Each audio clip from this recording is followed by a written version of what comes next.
धनंजय मुंडे हेच गोपीनाथ मुंडे यांचे खरे राजकीय वारसदार आहेत असं करुणा मुंडेंनी म्हटलेलं आहे। धनंजय मुंडे यांनी त्यांचं कर्तव्य पार पाडलेलं आहे असं करुणा मुंडे म्हणाले।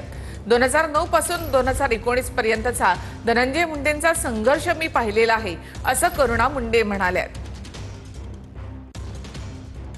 घरामध्ये वाद झाला होता आणि त्या सगळी गोष्टीमध्ये लढून आणि स्वतःचा व्यक्तित्व निर्माण करून जसे मुंडे साहेबांनी तळागाळामध्ये जाऊन स्वतःचा व्यक्तित्व खुद निर्माण केला होता, कोणी पाठीमागे नाही होता, असंच धनंजय मुंडेंनी मी पण त्यांच्या संघर्षमध्ये सोबत होती आणि मी बघितलेला आहे त्यांचा संघर्ष पूर्ण 2009 पासून 2019 पर्यंत।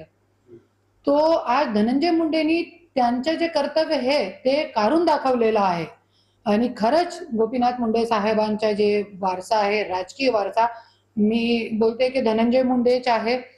त्यांच्या माझ्यात कोई वाद नाहीये, त्यांची वृत्तीचा वाद आहे। आम्ही दोघांच्या मध्ये त्यांची वृत्तीचा वाद आहे आणि याच्यामध्ये कोई मी त्यांचा कौतुक करत नाही, पण जे भुजबळ साहेबांनी सांगितलेलं आहे, क्योंकि आता ये जे चालू झालेलं आहे, ये सुरू झालेला आहे एक नवीन पार्ट, याच्यामध्ये खुलासा करणं गरजेचं आहे, क्योंकि आज धनंजय मुंडेच्या याच्यामध्ये कोई कौतुक नाहीये।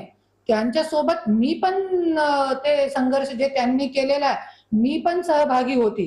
आज पंकजाताई जरी असं म्हणणं जाय की मी खरी वारसदार आहे गोपीनाथ मुंडे साहेबांची, तो नाहीच, क्योंकि राजकारणामध्ये जे वारस असतात ते पोटाचे नसून विचारांचे असते, जे धनंजय मुंडेंनी पार पाडलं।